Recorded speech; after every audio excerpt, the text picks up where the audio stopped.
Pero bago tayo magpatuloy ay pakilike ang ating video.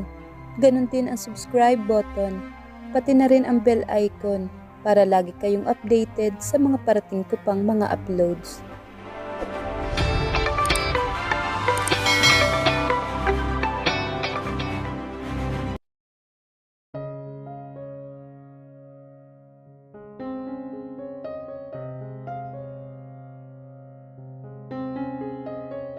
Mula sa malayo ay tanaw na tanaw ni Blake na sinalubong ng social climber ang tito niya at inabot nito ang pasalubong dito. Pagkapasok ng locker ng tito niya, pinuntahan niya ito. Nauna siyang nag-gym sa tito niya dahil may a-attendan pa siyang meeting pagkatapos sa gym. Blake, kanina ka pa ba nandito sa gym? Hindi naman po tito. Nauna na ako sa inyo dahil may meeting ako after. Ganun ba? Magbibihis lang ako, then puntahan mo ako sa ibaba. So you can meet Kiara, may personal trainer. Siguradong magugustuhan mo siya dahil napakabait na trainer nun. Punong pagmamalaki ng tito niya. Mukhang nabilog ng husto ng babaeng yun ang ulo nito. At nabubulagan nito. He can't blame his tito dahil napakaganda nito at pati ang hubog ng katawan. Nakita na niya kasi itong nag-workout ng maaga bago ito mag-duty. Okay po tito, see you downstairs to meet her, aniya dito, para pagbigyan. Kanina niya pa napapansin na nakatingin sa kanyang supladong lalaki o nagkataon lang na nagawi ang tingin nito sa kanya. Simula ng encounter nila ay hindi na niya ito kinausap, ganun din ito sa kanya. Hindi na bago sa kanya na namimit niya ang mga nagwagwapuhang lalaki at pati celebrity at hindi siya naiilang sa mga ito. At confident siya kahit kaninong makakasalamuha niyang lalaki sa gym. Pero pag nakikita niya ang lalaki, naiilang siya sa presensya nito at kinakabahan pa siya. Marahil dahil sa hindi magandang encounter nila, kaya uncomfortable siya dito. Hey Ara, baby! Anang mabait at palabirong kliyente niyang si Marco. Ito ang pinakapaborito niya sa mga kliyente niya. Sinabi niya dito ang workout plan nila for today. At they will start with cardio workout. While he's on the elliptical cross trainer's bicycle, siya ay nag-a-adjust ng speed at time dito sa machine. Hindi niya namalayan ang oras sa workout session nila ni Marco dahil sa napasarap ang kwentuhan nila at napaka-excited nito na nakapag-propose na sa kanyang kaibigang manager. Napakasaya niya para sa mga ito dahil napaka-close niya sa dalawa. They deserve each other. Dahil napakabuti ng mga ito sa kanya. Napatigil ang masayang usapan nila nang nilapitan ng supladong lalaki si Marco. Napakunot ang noo niya sa paglapit nito. Nakabihis ito ng Amerikana na mukhang may business meeting ngayon. Nang lumapit ito, napakabango nito at biglang kinabahan siyang bigla. Ara, baby, this is my nephew Blake. Pakilala nito sa kanya. Hi. Simpleng bati niya dito. Tumangulang ito at parang napipilitan lang. Nakita niya sa mukha ng lalaki ang pagkayamot at parang nang aarok ang titig nito sa kanya. Actually tito, nakita na kami before. Nung first day ko dito, binigyan niya ako ng libreng session ng pagsasanay at pagtatasa. Buti na lang, nakita na pala kayo. Ara baby, punta na ako sa locker room para maligo ha. Magkita tayo bukas bago ako umalis. Usap muna kayo ng pamangkin ko, bili nito. Kung gaano kabait ang tito nito, siya naman kabaliktaran nito. Well. So, ikaw pala ang trainer ng tito Marco ko.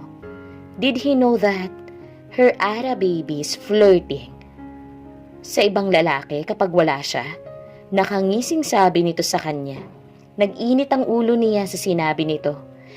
Sasampalin sana niya ito pero hinuli nito ang pulso niya at pumunta sa likuran niya. Napakalapit nila sa isa't isa at dinig na dinig niya ang tibok ng puso nito. At lalo pa siyang napasinghap nang bulungan siya nito. Stay away from my tito. Hindi ikaw ang nababagay sa kanya. Alam ko ang karakas ng isang tulad mo. You're a user na social climber. Halos magkayakap na sila kung titignan. Buti na lang walang ibang member sa stretching area. Pumalag siya pero hindi siya makagalaw sa higpit ng hawak nito. Don't take it too personal, sir. Marangal ako nagtatrabaho. Wala kang karapatang akusahan ako ng masasakit na salita. Galit na sumbat niya dito. Tigress, alam ba ni Tito ang pinaggagawa mo while he's away? Halos landiin mo na mga members dito para makabenta ng PT package mo or extra service package. Anito sa kanya. Gigil na si Kiara sa pinagsasasabi ng lalaking ito. Naapektuhan din ang katawan niya sa sobrang lapit nila sa isa't isa. Parang inaapoyan ang pakiramdam niya. Samot-saring emosyon ang binubuhay ng lalaking ito na hindi niya maintindihan. Sasampalin niya sana ito pero hinuli nito ang pulso niya at pumunta sa likuran niya. Napakalapit rin nila sa isa't isa at dinig niya ang tibok ng puso nito at lalo pa siyang napasinghap nang bulungan siya nito. Stay away from my Tito Marco. Hindi ikaw nababagay sa kanya. Alam kong karakas ng isang tulad mo. You're a user and a social climber. Halos magkayakap na sila kung titignan. Buti na lang walang ibang member sa stretching area. Pumalag siya, pero hindi siya makagalaw sa higpit ng hawak nito. Don't take it too personal, sir. Marangal ako nagtatrabaho. Wala kang karapatang akusahan ako ng masasakit na salita. Galit na sumbat niya dito. Tigress, alam ba ni Tito ang mga pinaggagawa mo while he's away? Halos landiin mo na mga members dito para makabenta ka ng PT package mo or extra service package. Anito sa kanya. Gigil si Kiara sa pinagsasasabi ng lalaking ito. Naaapektuhan din ang katawan niya sa sobrang lapit nila sa isa't isa. Parang inaapoyan ang pakiramdam niya. Samot-saring emosyon ang binubuhay ng lalaking ito na hindi niya maintindihan. Ate Ara, pasensya na pero hindi pa po ako nakakapag-enroll. Nag-i-start na po kasi ang klase. Baka mapag-iwanan ako sa klase at hindi na ako makahabol. Ang kapatid na dalaga na maluha-luha na. Gagawan ko ng paraan ko ini. Medyo kinulang lang ang budget ni ate. Kaya nga ako aalis ngayon para manghiram ulit ng pera para sa enrollment mo, sa uniform at sa pampa-ospital ni nanay. Pasensya ka na ate ha. Isa pa ako sa pinoproblema mo. Okay lang yun, Queenie. Magagawan ko ng paraan yan. May good news din ako sa'yo, ate. Wow, may pag-good news pa si Bunso, ha? Ano yun? Anito. Natanggap ako sa part-time sa isang fast food chain. So makakatulong na ako sa bahay at hindi na ako hihingi ng allowance sa'yo. Masayang balita nito sa kanya. Okay lang ba sa'yo na working student ka after your school? Oo naman, ate. Excited na ako mag-umpisa next month. Anito. Congrats! And masaya ako kung saan ka masaya. Hindi nila sinabi sa ina ang hindi ka agad pagkaka-enroll ng kapatid dahil ayaw nila itong bigyan ng alalahanin pa. Biglang nag-ring ang cellphone niya at isang di kilalang number ang tumatawag sa kanya. Nang sagutin ng phone ay para siyang pinagtakloban ng langit at lupa. Na-aksidente ang ina habang pauwi. Tumatawid ng kalsada at na-hit and run ito ng isang van na walang plate number. Kasulukuyan itong ginagamot at kailangan sumailalim sa operasyon after ng mga lab test nito. Ang kapatid muna niyang pinapunta sa ospital para puntahan ang ina. Nilapitan na niya ang mga kaibigan pero wala siyang mahiraman ng pera dahil may pamilya na ang mga ito at hindi naman din nakakaluwag sa buhay kaya naiintindihan niya ang mga ito. Ayaw niya ring hiraman ng pera ang mga kliyenteng ka-close niya kahit mayayaman ang mga ito dahil hindi yun tama at bawal din sa code of conduct ng kumpanya. Nasa malalim siyang pag-iisip nang mapatda siya at businahan ng isang marangyang sasakyan. Tumigil yun sa tabi ng kalsada at mukhang pinalalapit siya. Nilapitan niya ito at nakilala ang lula niyon. Ikaw ba yan, Kiara? Anong babaeng sakay ng magarang sasakyan. Hindi mo na ba ako natatandaan? Iniisip niya kung saan na niya nakita ang babae pero wala siyang maisip. Pero pamilyar naman ito sa kanya. Ako si Virginia. Virgie for short. Ang kababata mo na taga Batangas. Ikaw nga! Pasensya na hindi kita nakilala dahil ang laki ng pinagbago mo, Virgie. At ang ganda mo lalo ngayon, ha? Aniya dito. Kailangan lagi maganda sa trabaho ko, Ara. Alam mo na sa tulad kong hindi nakatapos ni ultimo high school, kaya ito ngayon ang trabaho ko. Anito sa kanya. Halika, treat kita ng lunch para makapagkwentuhan naman tayo. Wala na ako nabalitaan sa inyo simula nang lumipat kayo ng Laguna. May pupuntahan pa sana ako, Virgie, tanggi niya dito. Saglit lang naman to, promise. At may alok akong sideline sa'yo. Pag-usapan natin habang nagla-lunch tayo. Magla-lunch pa lang ako nang makita kita. Pumasok sila sa isang Korean restaurant at doon ay umorder sila ng pananghalian. Virgie, hindi pa nakakahiya sa'yo?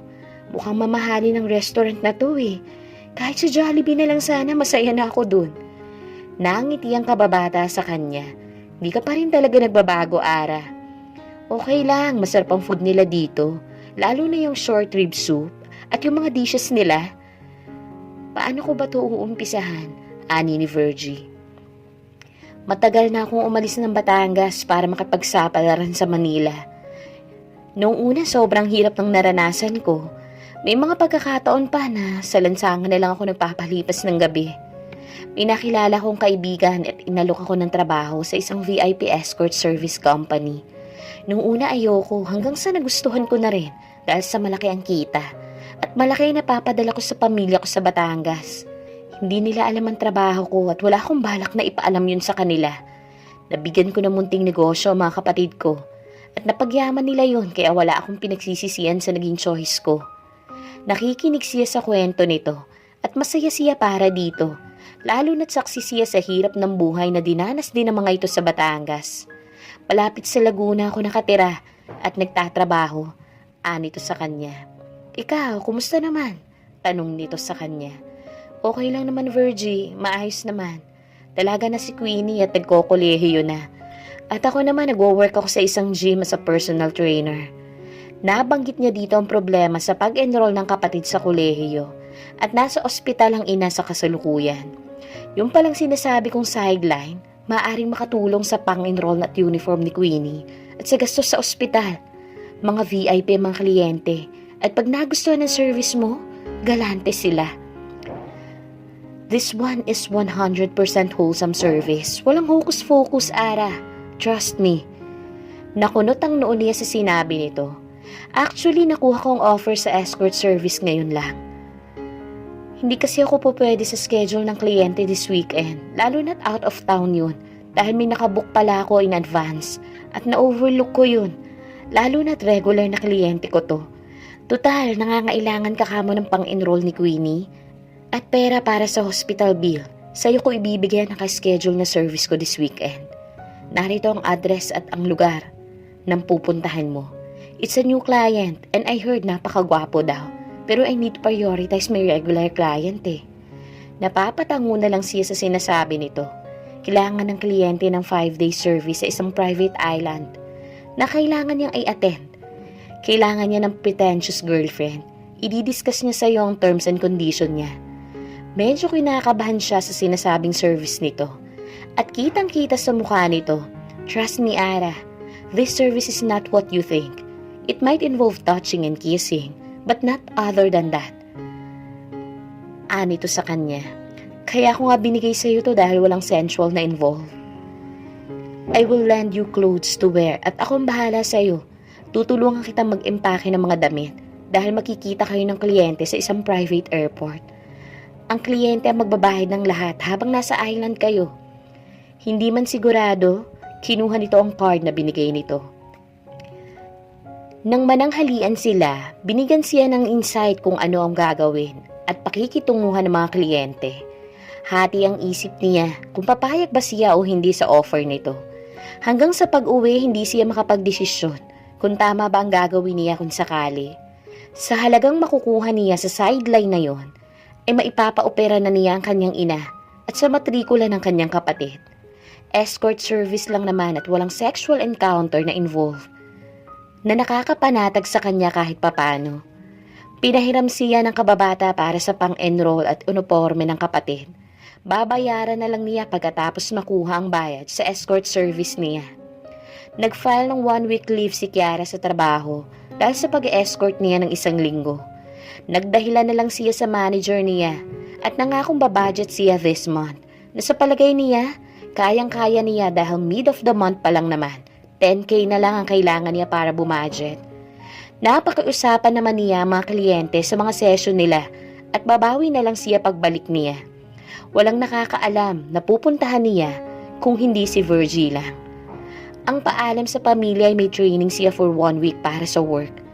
Bago siya nagtungo sa airport, inayusan siya ni Virgie. Pinahiram siya nito ng mga damit.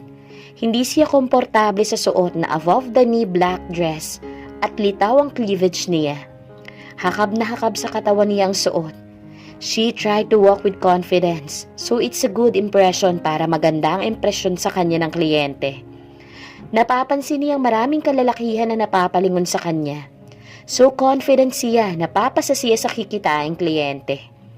Sabi ni Virgie ay Clay de Guzman daw ang pangalan nito. At nakasuot daw ito ng blue long sleeve at hihintayin daw siya nito sa loob ng isang French cafe sa loob mismo ng airport. Kinakabahan man sa gagawin, pinagkatiwala niya ang kaligtasan kay Virgie at anumang mangyari ay ready siya. Kahit papaano marunong siya sa self-defense. Pagpasok niya ng cafe, isang table lang ang okupado at mukhang kabubukas lang nito. Sinuri niya ang paligid at wala pang kliyente. Pumasok siya at para hindi nakakahiyang palabasin siya, ay nag-order siya ng isang decaffeinated version ng espresso. Minsan kasi siyang dinalhan ni Sir Marco noon kaya nagustuhan niya. May kamahalan nga lang pero wala siyang choice dahil nakakahiyang umupo ng walang ino-order. Lalo ata siyang kinabahan sa in-order na kape. Hindi siya mapalagay na hindi niya mawari dahil sa isiping sa loob ng isang linggo isa siyang escort girl. Kahit na walang sex pero escort pa rin siya. Kailangan ng maoperahan ng ina sa susunod na Huwebes kaya kailangan niyang gawin to. Kahit papano lumuwag ang dibdib niya sa isipin niya na ibebenta ang puri niya. Naubos na ang order niya, wala pa rin ang Clay na yon.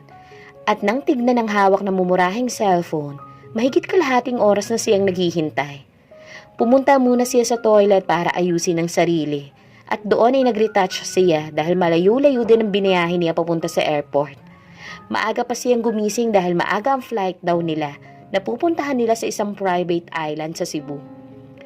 Pabalik na siya ng upuan nang makitang nakaupo ang lalaking nakaasul na long sleeve sa inuupuan niya at nakatalikod sa gawi niya. Sigurado siyang ito na ang kliyenteng inaantay niya. Bumundo lang kaba niya.